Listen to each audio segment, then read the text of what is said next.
The 7 Silly Eaters.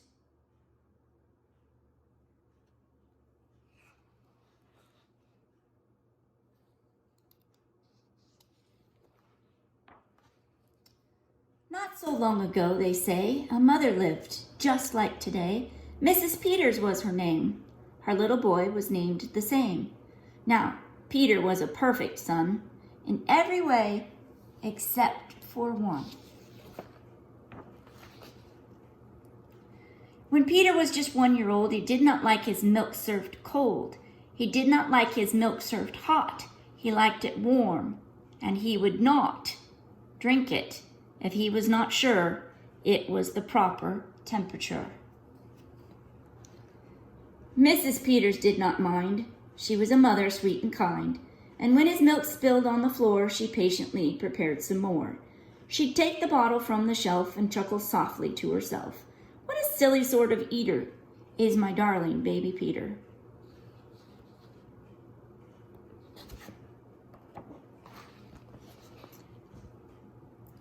When Peter had not yet turned 2, another baby, sweet and new, was born. Dear Lucy, small and fair, with big blue eyes and curly hair. But not long before this child was grown, she had opinions of her own, of what she'd eat and what she'd not. She hated milk, both cold and hot, and warm was worst of all. Instead, whenever Lucy dear was fed, she bellowed for pink lemonade, not from a can. Oh no, homemade.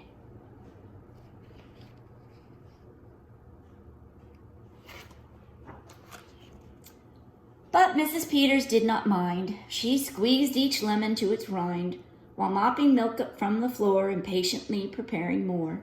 She'd take the lemons from the shelf and giggle softly to herself. What a silly pair of eaters are Lucy dear and Peter Peters.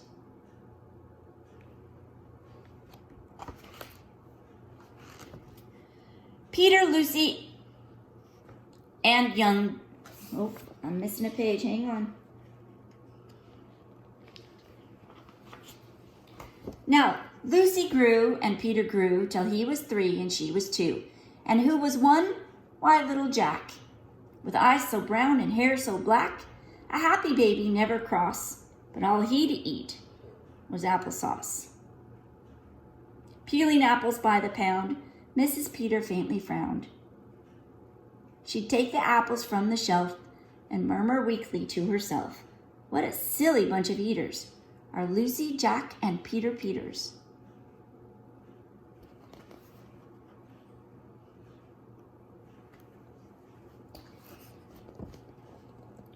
Peter, Lucy, and young Jack had another brother, Mac. Mac was charming, round, and plump. But if his oatmeal had a lump, Mac would dump it on the cat. Mrs. Peters hated that. But since she loved her children 4, she'd strain the oatmeal 2 times more. She'd take it from the pantry shelf and mumble sadly to herself, what foolish group of eaters are all my precious little Peters.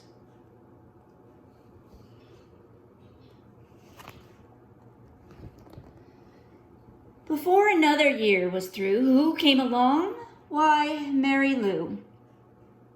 She was darling, sweet, and bright, and had a healthy appetite. That is, as long as she was fed soft and squishy homemade bread. Poor Mrs. Peters got no rest, but still she did her very best. She'd take the flour from the shelf and mutter feebly to herself, what a fussy bunch of eaters are all my lovely little Peters.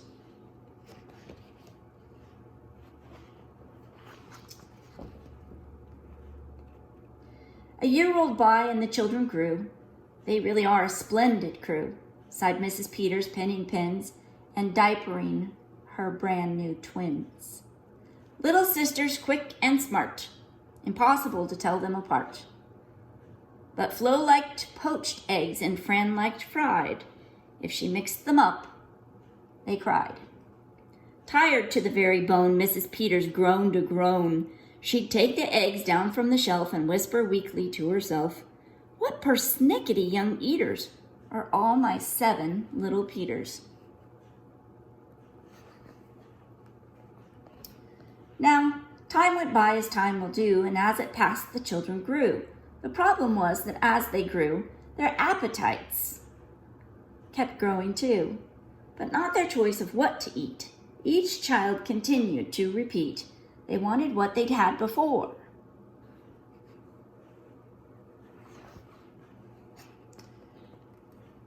Creamy oatmeal, pots of it. Homemade bread and lots of it. Peeling apples by the peck. Mrs. Peters was a wreck.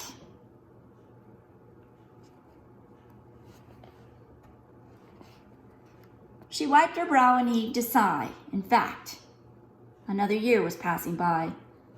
She realized with sorrow her birthday would arrive tomorrow. Drearily she shook her head and wearily went to bed.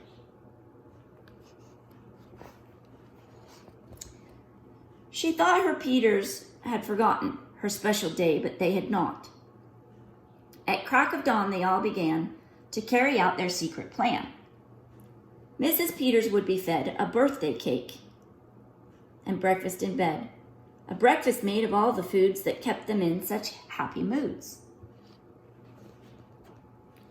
So while their weary mother slept, down the stairs the children crept, and from the cupboard and the shelves, happily, they helped themselves. Cheerfully they chopped and stirred, preparing what they each preferred. But despite the pains they took, since nobody knew how to cook, to measure things or make them hot, the more they tried, the worse it got.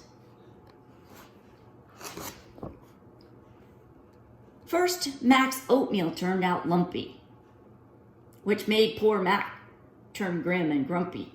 In fact, the lumps got him so cross he dumped them in Jack's applesauce. This bothered Jack so much he threw in the dough of Mary Lou, who tossed the mishmash that made straight into Lucy's lemonade. And that put her in such a huff, she poured the icky, sticky stuff into the double frying pan that held the eggs of Flo and Fran, who flung the hodgepodge on the spot into the milk in Peter's pot.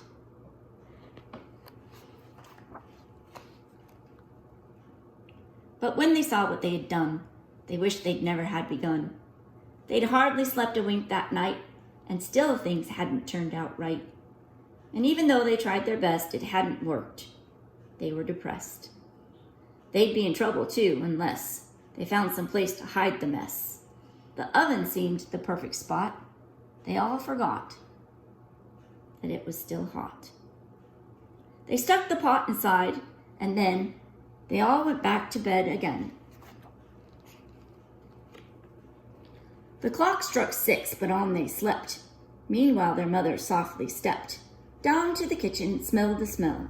What could it be? She could not tell. It smelled so good, she sniffed some more and opened up the oven door. She woke the children with her cries. They all came running in surprise. And in the kitchen, what they found was Mrs. Peters dancing round. And in the oven, no mistake, a pink and plump and perfect cake.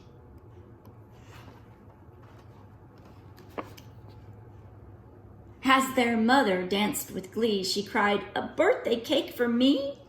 A birthday cake still piping hot? To think I thought you'd all forgot. Now tell me, please, how did you make this pink and perfect cake? So high and light and smooth as silk? It's smooth as silk from all my milk," said Peter. Lucy said, "It's pink from all my lemonade, I think. And from my apples," added Jack. "My oatmeal made it soft," said Mac. "My bread dough, too," said Mary Lou. Said Fran and Flo, "As for its size, it was our eggs that made it rise." Then everybody sniffed some more and danced around the kitchen floor.